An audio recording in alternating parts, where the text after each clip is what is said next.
Pisang. Silakan Ustaz, cepat saja, singkat. Berikutnya, Ustadz, betulkah pada saat Rasulullah menikahi Khadijah, pada saat itu Khadijah berumur 28 tahun, sedangkan Rasulullah 25? Allahumma shalli wa sallim wa barik alaihi. Bapak dan Ibu sekalian, memang dalam pendekatan sejarah terkini ada perbedaan sudut pandang dari para sejarawan. Ya, sudut pandang perbedaan dari para sejarawan. Dulu dalam kitab-kitab Turah disebutkan Sayyidah Khadijah ketika menikah dengan Rasulullah sallallahu alaihi wasallam itu usianya 40 tahun, sedangkan Rasulullah usia 25 tahun. Saat itu menikah, Khadijah sudah juga memiliki keturunan dari 2 orang suaminya, okay? Dan uniknya begini, saya perjelas sebentar. Ibu bapak pernah nggak kenal Abu Jahal? Kenal di mana? Tahu ya? Baik. Nanti saya berikan gambaran. Ini ada yang menarik di sini ya. Jadi kalau kita haji atau umrah, mungkin kalau umrah, kalau dari Zamzam itu kita keluar dari Zamzam, misal ini menara Zamzam, kita keluar mau masuk ke pintu King Abdul Aziz misalnya, coba berbelok ke kanan, ya, kurang lebih barangkali 100 meter. Ya. Saat belok sebelum sampai 100 meter itu ada bangunan besar di atasnya, ya, yang tinggi bukit, di atasnya ada istana. Ya, pernah tahu ya, di atasnya ada istana. Itu persis samping Zamzam kalau akan masuk ke Masjidil Haram. Ada bukit besar, di atasnya ada istana, itu disebut dengan Jabal Qubais. Itu tempat memberikan pengumuman bagi orang-orang Quraisy saat itu. Jadi kalau ada informasi penting, peperangan dan sebagainya, orang akan naik ke Jabal Qubais, diumumkan. Itu tempat kebesaran. Karena itu istana dibangun di Jabal Qubais untuk memberikan gambaran, ini memberikan simbol kebesaran orang-orang yang memimpin Saudi pada saat ini. Yang menarik begini, persis di bawah Jabal Qubais ada satu tiang lampu. Sampai sekarang masih ada. Itu langsung berbanding lurus dengan Bukit Sofa. Disitulah rumahnya Abu Jahal. Ya. Namanya Amr bin Hisham. Kurang lebih 50 meter dari situ berjalan, ada bangunan rumah warna kuning. Itu rumah Nabi dilahirkan. Rumahnya Rasulullah di situ. Seberangnya di atas Bukit Marwah, keluar dari pintu itu rumahnya Khadijah. Sedangkan bukit dari Marwah yang kesananya Taif sampai ke rumah Nabi, itu tempat dagangannya Sayyidah Khadijah. Nah, yang ingin saya sampaikan, kenapa kemudian orang ini disebut dengan Abu Jahal, Amr bin Hisham, namanya Amr bin Hisham. Jadi orang ini sangat aneh ya, sangat aneh. Apa yang disampaikan Nabi selalu dia ingkari. Padahal Rasulullah itu jangankan sama kawannya, lawannya pun mengakui keunggulannya, kejujurannya. Perhatikan Abu Sofyan saat menghadap ke Heraklius, ditanya oleh Heraklius, Raja Roma itu, Herakla, apakah orang yang datang mengaku sebagai Nabi ini orangnya banyak musuhnya? Ya. Orangnya jujur? Ya. Amanah? Ya. Apakah orang ini selalu menyakiti orang lain? Tidak. Jadi semua yang disampaikan walaupun musuhnya mengakui orang ini baik. Cuma satu orang, Amr bin Hisham, yang tidak mau mengakui apapun yang disampaikan Nabi. Karena itu orang-orang pada saat itu menggelarinya Abu Jahal. Jahal itu bodoh. Kalau disandingkan dengan Abu, artinya orang yang sangat bodoh. Jadi kalau ada orang bodoh, ini yang paling bodoh. Lawannya aja mengakui, kok orang ini tidak gitu. Kenapa? Ternyata, mohon maaf, dia punya motif. Waktu mudanya dalam satu kisah, tapi perlu diverifikasi, nanti barangkali Ustaz Khalid memperdalam lagi. Jadi saat muda Nabi suka berolahraga, bergulat dengan Amr bin Hisham, dia dikalahkan. Saat kalah cedera, ya, keseleo ototnya, di situ punya hasrat ingin membalas kekalahan itu. Saat itu belum terjadi. Nah, ini sambungannya. Wafatlah suami dari Khadijah yang kedua. Amr bin Hisham ingin menikahinya. Banyak orang ingin menikah dengan Khadijah.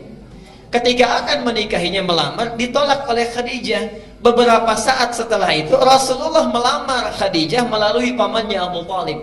Itu pun permintaan Khadijah. Bertambahlah perasaan tidak sukanya, dendam di situ dengan Nabi. Dari sejak itulah tidak suka apapun yang dikatakan oleh Nabi SAW.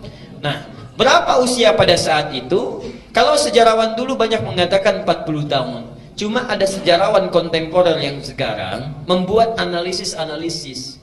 Dikeluarkan usia-usia anak Nabi pada saat Rasulullah itu kemudian menikah, berapa usia anak-anaknya, berapa usia anak yang dilahirkannya. Saat menikah dengan Aisyah, berapa usia Fatimah, berapa usia sahabat yang lain dan sebagainya. Ketika dianalisis ini, dikeluarkanlah angka hitungan 28 tahun. Keluar hitungan itu. Apakah mana yang benar, 28 atau 40 tahun? Jawaban yang paling benar, Wallahu a'lam. Ya, Wallahu a'lam. Ya. Apakah 28, apakah 40 tahun? Karena ada kaidah dalam ilmu tarikh, baik yang tercantum di dalam Al-Quran ataupun di dalam hadis, kalau di dalam satu peristiwa tidak disebutkan dengan jelas data-datanya, artinya jangan capek mencari data peristiwanya, tapi yang diinginkan mencari hikmah perjalanan hidupnya. Antum nelusuri sampai kiamat kurang 2 hari, berapa lahirnya Khadijah, manfaatnya apa? Gak ada manfaatnya.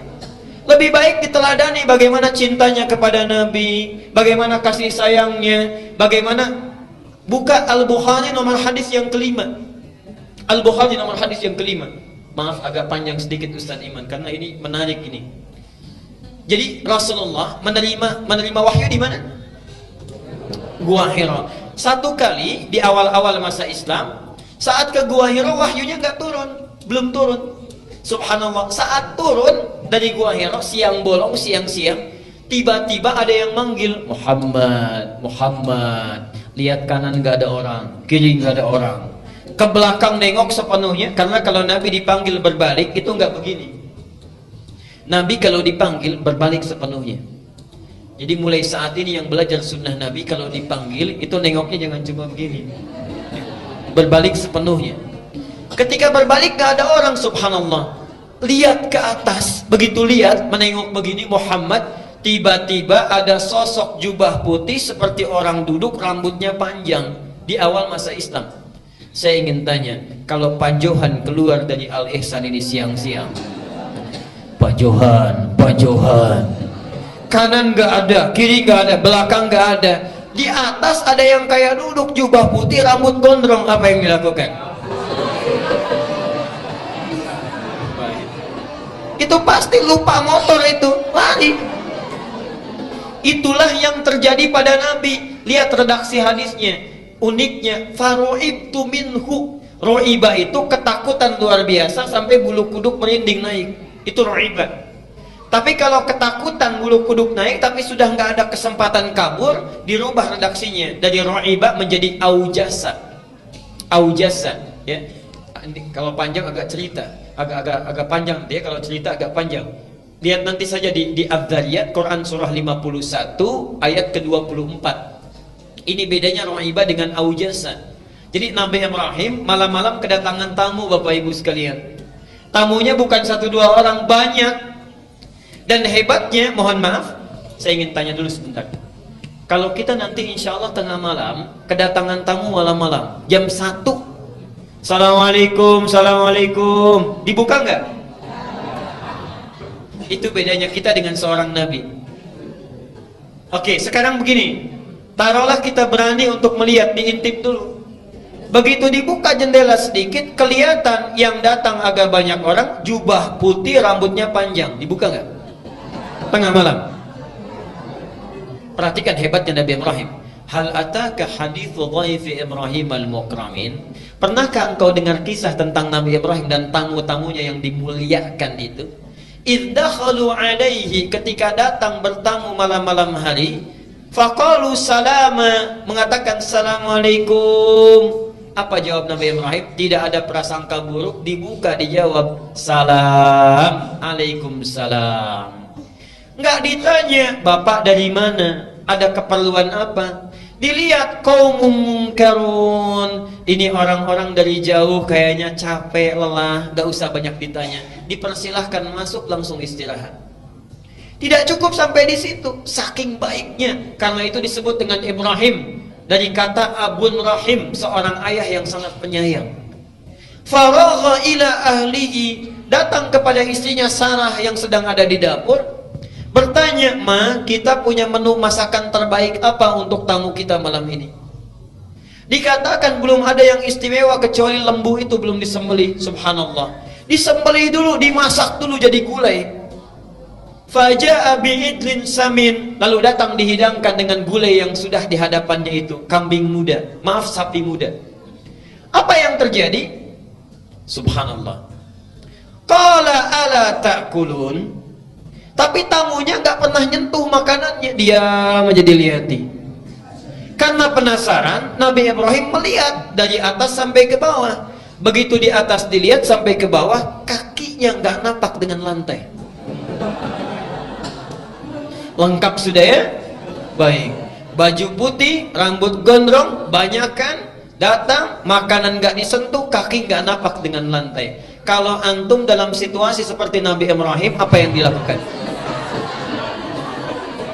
Itu sudah tidak ada peluang untuk kabur.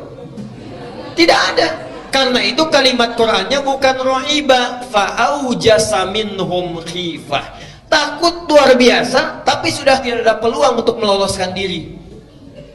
Qalu la takhaf, orang-orang itu berkata, kamu jangan takut. Wa basyaruhu bi ghulamin alim. Dibalas kebaikan Ibrahim itu dengan jamuan yang hebat. Mereka ternyata malaikat yang sedang menyamar, dibalas dengan dianugerahkan doa yang selama ini dimohonkan belum terkabul. Sarah dijadikan bisa mengandung, diberi kabar akan melahirkan anak laki-laki yang sangat cerdas. Dialah Ishak. Kenapa anaknya cerdas? Karena akan diutus kepada umat yang pintar tapi bandel. Gitu ya? Nah, apa hubungan dengan Khadijah? Rasulullah kan tadi gemetar, bulu kuduknya itu naik merinding, tapi masih punya kesempatan lari. Itu lari datang kepada istrinya, diketuk pintunya. Subhanallah. Begitu dibuka oleh Khadijah, lihat wajahnya, setengah kegelisahannya hilang. Baru melihat wajahnya Khadijah, setengah kegelisahannya hilang.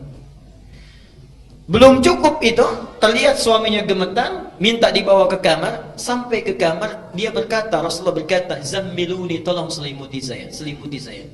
Diselimuti oleh Khadijah. Saat itu dikatakan, mendengar ucapan Khadijah, hilang semua kegelisahannya. Duhai suamiku sayang, engkau itu orang baik, selalu menolong orang, tidak pernah memutuskan silaturahim, tidak ada orang yang akan jahat kepadamu. Yakinlah saya selalu bersamamu dalam suka ataupun duka. Khadijah mendengar itu tenang, Nabi tentram, hatinya hilang kegelisahannya. Saat itulah turun surah Al-Mudaththir, ya ayyuhal mudaththir qum fa'anzir wa rabbaka fakabbir. Jadi kalau ibu ingin mencari tentang Khadijah, jangan dicari tentang hakikat yang tidak tampak, cari keteladanannya. Karena hikmahnya Nabi menikah dengan lebih dari 4 istri. Ternyata semua perempuan yang dinikahi Nabi itu mewakili karakter perempuan di muka bumi ini. Coba ibu cari kira-kira mirip siapa? Apakah Khadijah, Aisyah, Zainab? Kalau Zainab saya kira agak jauh ini ya. Baik, Ummi Kulsum dan sebagainya. Itu ada semua, dari yang paling perhitungan sampai yang paling cemburuan ada. Tapi hebatnya setelah menikah dengan Nabi, diarahkan kepada yang positif. Yang perhitungan tadinya ngitung dunia jadi ngitung akhirat. Yang cemburuan, kecemburuannya diarahkan kepada yang positif. Aisyah sangat cemburu ketika Nabi menyebut-nyebut Khadijah dalam tidurnya. Tapi bukan cemburu yang negatif. Maksudnya Rasulullah, apa sih kebaikan-kebaikan Khadijah yang belum saya teladani? Supaya kalau saya bisa teladani, tidak Khadijah saya yang disebut dalam mimpinya, saya bisa disebut. Itu diantaranya. Ditolong ibu temukan kira-kira mirip siapa. Kalau suami punya masalah pulang ke rumah masih belum selesai masalah, ketika buka pintu artinya masih jauh dengan Khadijah itu.